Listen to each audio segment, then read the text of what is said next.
Del horno al palacio. Bienvenidos al horno de fuego ardiendo, en medio del cual los 3 valientes hebreos caminaron. Están en invierno. Recuerdo cuando visité el Museo de la Inquisición en el Castillo de San Jorge, Sevilla, España. El pastor que me invitó a dar un seminario sobre el Evangelio del Santuario supo que había un hombre que había investigado la obra de la Inquisición allí. Nos reunimos con ese hombre y nos mostró un mapa que encontró en los archivos de la ciudad. Allí se veían las murallas y los edificios y el lugar donde los así llamados herejes eran quemados. Ellos debían caminar desde el castillo, donde estaba la cárcel de la Inquisición, por cerca de 2 kilómetros hasta el lugar del tormento. En uno de los documentos pude leer el relato que provenía de esa época, con respecto a una mujer que debía caminar esa distancia en invierno con otros presuntos herejes. Ella se quejaba por los dolores de los huesos que se le habían quebrado durante las sesiones de torturas y por el frío del tiempo. Un oficial la empujaba para que caminase, mientras le decía que no se preocupara, porque un poco más allá iba a tener suficiente calor en las llamas de la hoguera. Cuando leemos el testimonio de Daniel acerca de un cuadro semejante de crueldad que se dio 2500 años atrás, nos preguntamos sobre la razón por la que el rey de Babilonia convocó a todos los sátrapas, los magistrados y capitanes, oidores, tesoreros, consejeros, jueces y todos los gobernadores de las provincias. Daniel 3, versículos 2 y 3. Sadrach, Mesach y Abednego fueron también convocados porque después de la interpretación sobrenatural del sueño del rey por Daniel, Nabucodonosor los había puesto como administradores sobre la provincia de Babilonia. Daniel 2, 49. Pero no convocó a Daniel, quien servía al rey en su misma corte, tal vez porque había sido él quien le había revelado al rey que en la estatua de los imperios solo la cabeza que lo representaba era de oro. Con esto Daniel le había hecho saber que su reino no iba a durar para siempre, sino que iba a ser sucedido por otros. Nuevamente, ¿cuál sería el propósito de erigir una imagen de oro tan imponente como la que erigió Nabucodonosor, toda de oro, para que toda la clase gobernante del imperio se postrase ante esa imagen? El trasfondo parece claro. Al saber que el reino de Nabucodonosor iba a ser reemplazado por otro, pueden algunos haber querido adelantar el proceso de cambio. Y para terminar con toda duda, el rey prefirió elegir una estatua entera de oro para hacer notar que su reino iba a perdurar para siempre. Aunque tal intento en un ser humano puede hoy parecer ridículo, es lo que vemos en la historia de los grandes emperadores que requirieron ser tratados como si fueran dioses. Algunos emperadores romanos ponían sus estatuas junto a las de los dioses. Y hasta en los mismos papas que sucedieron a los Césares de Roma, vemos pronunciamientos y procedimientos que los ponían a la misma altura de Dios. Por ejemplo, la triple corona de los papas los hacían rey del cielo, rey de la tierra y rey de los mundos subterráneos. Los mismos títulos de los papas como vicario de Dios y vicario de Cristo los usaban para probar que nadie podría escaparse de ellos ni en el cielo, ni en la tierra, ni en el infierno. Las crónicas de Nabucodonosor muestran que su reino de 43 años fue sacudido por una revuelta que ocurrió en su 10º año de reinado. La revolución provino al parecer del ejército y fue sofocada. El profeta Jeremías cuenta que el rey Sedequías de Judá fue a Babilonia poco después, en el 4º año de su reinado, en el mismo año de la rebelión. Siendo que Sedequías había sido instaurado como rey 4 años antes, es razonable deducir que fue convocado por Nabucodonosor para probar lealtad a su reino.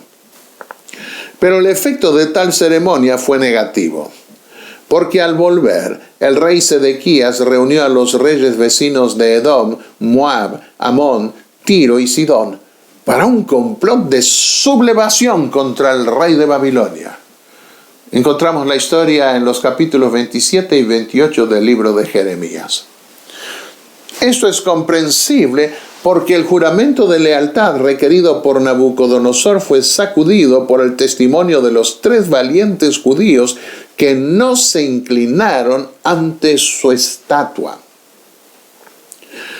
Se encontró un prisma babilónico que está actualmente en el Museo de Estambul, que contiene los nombres de los oficiales del reino de Babilonia, a quienes el rey estableció o restableció en sus puestos.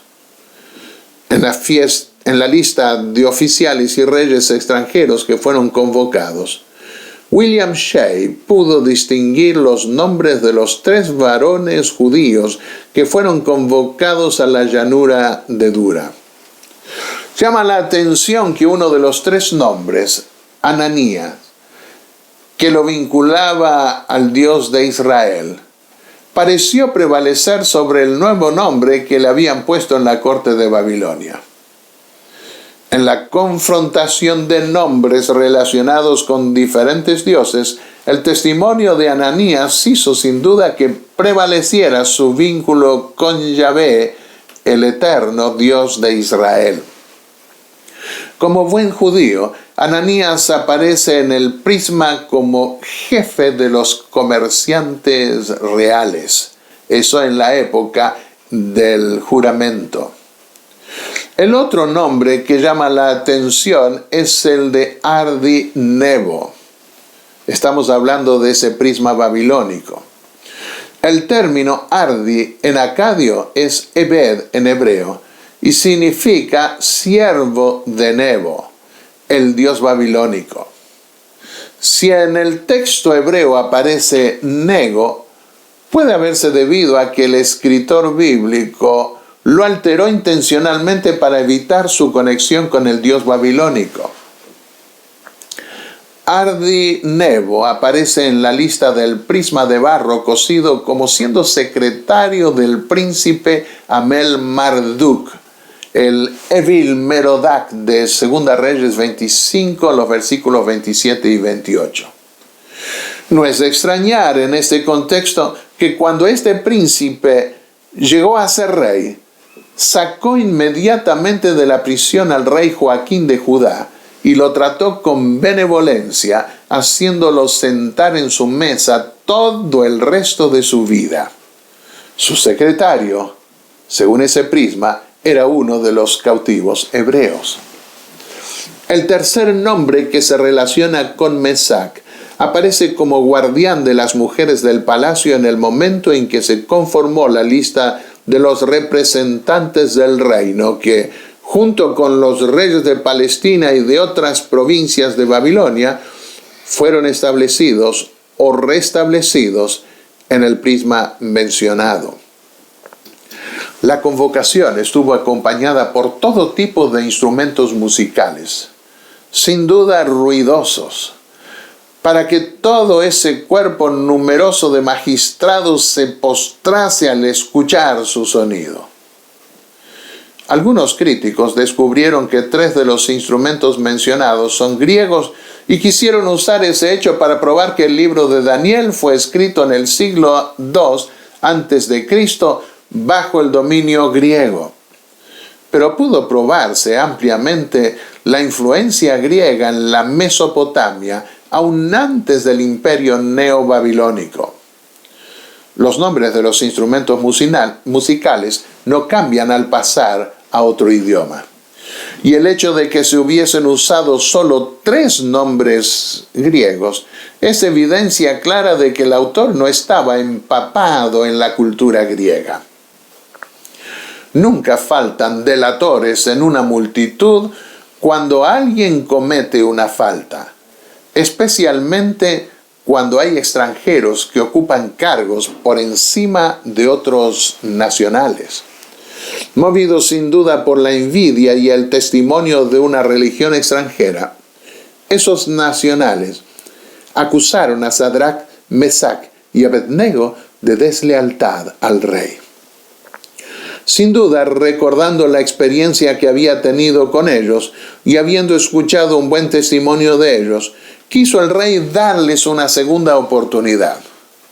Y les advirtió que ningún Dios había podido librar a ninguna nación de su mano y que tampoco iba a poder librarlos ahora el Dios de los judíos. Pero en ese nivel, los 3 valientes hebreos fueron claros.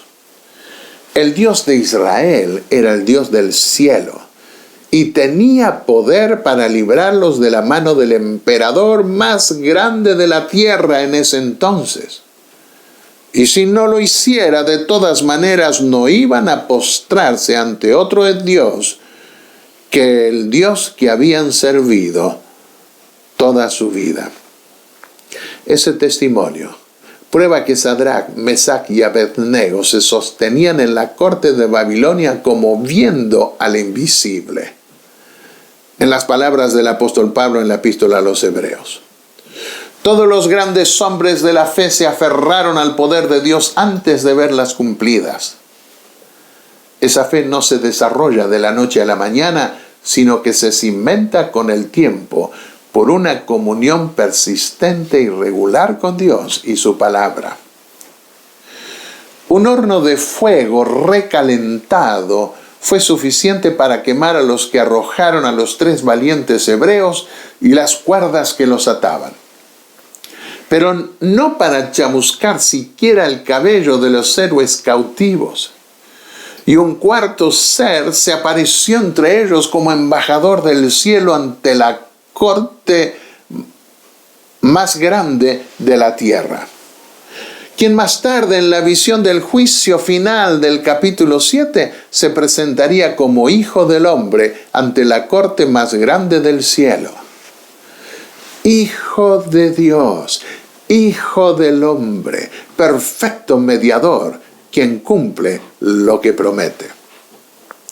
Nuestro Dios es fuego consumidor, dice Hebreos 12:29. Pero puede aparecerse en una zarza ardiendo sin que sus hojas se quemen, como lo comprobó Moisés. Los 3 valientes judíos conocían sin duda el testimonio de Isaías cuando preguntó: ¿quién de nosotros habitará con el fuego consumidor? ¿Quién de nosotros habitará con las llamas eternas? Y respondió: el que anda en justicia y habla con sinceridad, el que rehúsa la ganancia injusta y se sacude las manos para que no retengan soborno, el que se tapa los oídos para no oír derramamiento de sangre y cierra los ojos para no ver el mal. Isaías 33, versículos 14 al 15. Para el pecado, donde quiera que se encuentre, nuestro Dios es fuego consumidor, escribió Elena de White. En todos los que se sometan a su poder, el Espíritu de Dios consumirá el pecado. Pero si los hombres se aferran al pecado, llegan a identificarse con él. Entonces, la gloria de Dios, que destruye el pecado, debe destruirlos a ellos también. Está en la página deseado 82 del libro Deseado de todas las gentes. Dios respondió a la fidelidad de sus héroes en la corte babilónica y los libró. Pero a menudo la respuesta de Dios al clamor de sus hijos es el silencio. Todos los apóstoles, exceptuando Juan, fueron muertos ignominiosamente. Unos fueron crucificados, otros murieron a cuchillo, a hachazos. También fueron muchos cristianos entregados a las fieras en los circos romanos para ser devorados por ellas. ¿Cuántos fueron también quemados vivos en las hogueras inquisitoriales de la Iglesia romana a lo largo de los siglos por su fidelidad inquebrantable a Dios? Dios guardó silencio, como también guardó silencio cuando su Hijo exclamó en la cruz: Padre, ¿por qué me has desamparado? Debemos aceptar esos silencios de Dios que a veces se dan en nuestra vida como la mejor respuesta divina a nuestro clamor.